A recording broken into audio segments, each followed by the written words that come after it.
शुरू करते हैं फैशन चक्र। फैशन चक्र में सबसे पहली इसकी 5 स्टेज होंगी। पहली स्टेज है शैली की प्रस्तुति। अगर कोई भी डिज़ाइनर कपड़े डिज़ाइन करता है तो सबसे पहले वो कपड़े को इंट्रोड्यूस करेगा मार्केट में। पहली स्टेज है शैली की प्रस्तुति।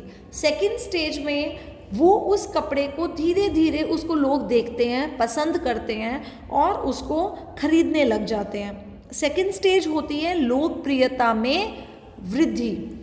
थर्ड स्टेज होती है जब आपकी उस डिज़ाइन की, उस फैशन की इतना ज़्यादा वो फेमस हो जाता है कि हर कोई वो पहनना चाहता है। हर दुकान पे, हर जगह उसकी कॉपीज़ लगी हुई हैं, हर कोई वही बेच रहा है। ये इसका मतलब है उसकी लोकप्रियता में एक पीक आ गई है। लोकप्रियता इतनी बढ़ चुकी है कि वो हिमालय की चोटी पे है। इसे पीक कहते हैं, हिंदी में प्रकाष्ठा। फोर्थ स्टेज, धीरे धीरे लोग उससे बोर होने लगते हैं और उसकी लोकप्रियता में कमी होने लगती है। लोग उसको अब और पसंद नहीं कर रहे, लोग उसको खरीद नहीं रहे, लोग उससे बोर हो रहे हैं। आखिरी स्टेज में इस शैली का परित्याग कर दिया जाता है। परित्याग मतलब उसको छोड़ दिया जाता है। जिनके पास उन्होंने खरीद के रखा है वो उसको पहनना बंद कर देते हैं। दुकानदार उसका सेल बंद कर देते हैं। 5 स्टेजेस हैं शैली की प्रस्तुति, लोकप्रियता में बढ़ना, लोकप्रियता की इतना ज़्यादा हो जाना कि वो प्रकाष्ठा मतलब पीक पे बढ़ जाना, लोकप्रियता में कमी होना और शैली का परित्याग हो जाना, उसका परित्याग कर देते हैं। ठीक है, अगर आप ऐसे समझना चाहें, यहाँ पर सबसे पहले स्टेज है जब शैली की प्रस्तुति हुई है। अब शैली की लोकप्रियता में बढ़ रहा है तो ये सेकंड स्टेज हो गया। यहाँ लोकप्रियता सबसे ऊंची पीक पर है जिसे हम प्रकाष्ठा भी कहते हैं हिंदी में। ये थर्ड स्टेज हो गई। अब इसकी लोकप्रियता में कमी आ रही है, ये चौथी स्टेज हो गई। अब शैली का परित्याग हो गया, अब उसे कोई नहीं खरीदेगा, अब ये 5वीं स्टेज। इसके बाद दोबारा कोई नया स्टाइल आएगा, उसकी प्रस्तुति होगी, उसकी लोकप्रियता बढ़ेगी, लोकप्रियता की प्रकाष्ठा आएगी, लोकप्रियता में कमी आएगी, फिर शैली का परित्याग होगा। ऐसे ही साइकिल चलती रहेगी। चैप्टर के नेक्स्ट टॉपिक्स पे चलते हैं। उत्तम व्यापार के लिए 6 वांछित बिंदु। हमें अगर अपना बिजनेस उत्तम करना है, बढ़िया करना है, तो हमें देखना है कि हम सही व्यापार करें, उस व्यापार को सही जगह पर करें। ठीक है, जैसे हॉस्पिटल्स हैं, हॉस्पिटल के पास सही चलने वाली चीज़ें हैं केमिस्ट, ना कि स्टेशनरी शॉप। सही समय पर करें। इस समय अगर सर्दियों के कपड़े हैं तो सर्दियों के कपड़ों का व्यापार करना है, ना कि गर्मियों के कपड़े का। सही मात्रा में करें। ये नहीं कि हमने दुकान तो खोल ली कपड़ों की, लेकिन ऊपर की शर्ट्स हमने 500 रख ली, नीचे की जीन्स कम रख ली। सही मूल्य होना चाहिए, ना मूल्य मार्केट से बहुत ज़्यादा आसमान को छुए ना कम हुए। और सही संवर्धन होना चाहिए। संवर्धन मतलब प्रमोशन। बाजार विभाजन का हम बाजार को 4 पॉइंट्स में विभाजित कर सकते हैं: जनांकीय, भौगोलिक, मनोवृत्ति, व्यवहार। ये बाजार विभाजन करने से हमें अपने बिजनेस को चलाने में, शुरू करने में हेल्प मिलती है। जनांकीय विभाजीकरण वहाँ पे, उस जगह पे जहाँ मान लो हम कपड़ों की दुकान खोल रहे हैं, बच्चों के कपड़ों की दुकान खोल रहे हैं, तो बच्चों की कपड़ों की दुकान खोलने की जगह के आसपास कितनी जनसंख्या है, उनकी कितनी आयु है, कितनी महिला पुरुष हैं, वो क्या जॉब करते हैं, बिजनेस करते हैं, कितने पढ़े लिखे हैं।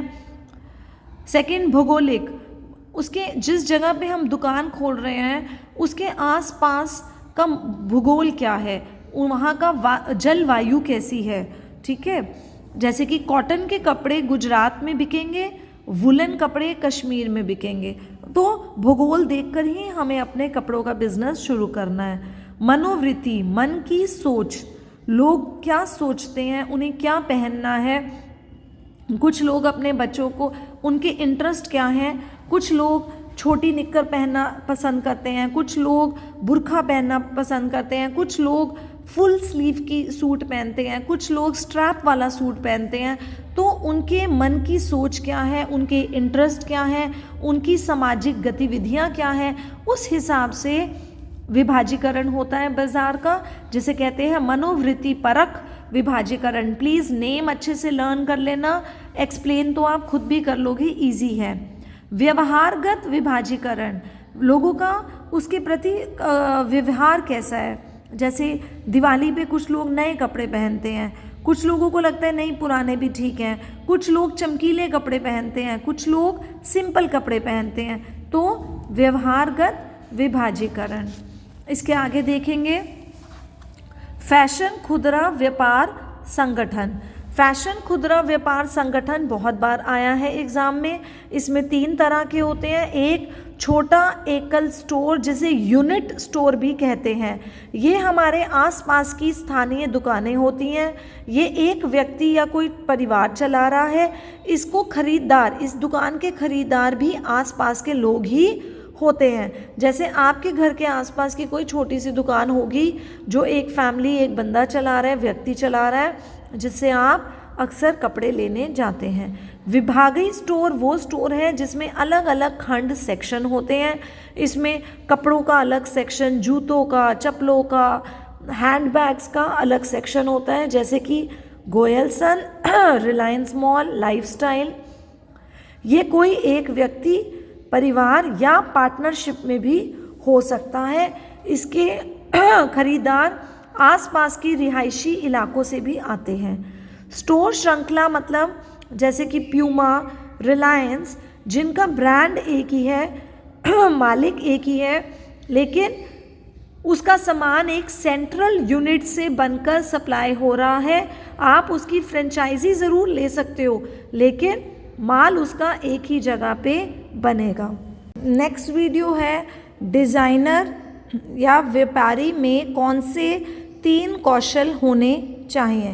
पहला, पूर्व अनुमान की योग्यता होनी चाहिए। जब आप भी किसी फैशन इंडस्ट्री में हैं, पहले से ही लगा के रखना पड़ता है कि आने वाले महीने में आपकी कौन सी तरह के कपड़े, कौन सी तरह के फैशन प्रचलित फेमस होने वाले हैं। जैसे कि आने वाली सर्दी में लॉन्ग कोट्स आप लाना चाहते हैं, बूट्स लाना चाहते हैं, हाई नेक वाली स्वेटशर्ट्स लाना चाहते हैं, तो इसे कहते हैं पूर्व अनुमान। लेकिन विश्लेषणात्मक योग्यता यानी कि एनालिटिकल क्वालिटी होता है कि हमें अपने बिजनेस के अंदर सब कुछ ध्यान में रखना है। बजट कितना है, कितना कमाया, कितना खर्चा हुआ, कितनी सैलरीज गई, बिजली का खर्चा कितना हुआ, कौन सा फैशन ज़्यादा बिका, कौन से कपड़े कम बिके, हर चीज़ का अनुमान लगाने को बोलते हैं। हर चीज़ की क्या को बोलते हैं? विश्लेषणात्मक योग्यता। थर्ड, संप्रेषण योग्यता यानी कि कम्युनिकेशन स्किल्स। ये कम्युनिकेशन आपके उपभोक्ता के साथ भी होंगी, ये कम्युनिकेशन आपके मोल भाव में भी लगेंगी।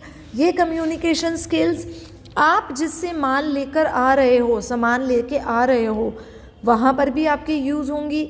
हर फील्ड में जब वहाँ आप अपना बिजनेस कर रहे हो, डिज़ाइनर हो आप, वहाँ पर संप्रेषण योग्यता होनी चाहिए। कितनी तरह के डिज़ाइंस हैं, कौन कौन सी फील्ड्स में हम जॉब कर सकते हैं, ये पढ़ाई करके हम बन सकते हैं फैशन डिज़ाइनर। सेट डिज़ाइनर का मतलब होता है टीवी पर आने वाला नाटक, रामलीला का नाटक, कोई भी मंच, उसका जो हम स्टेज लगाते हैं उसको कहते हैं सेट डिज़ाइनर। ज्वेलरी डिज़ाइनर अलग होता है, सेट डिज़ाइनर अलग होता है।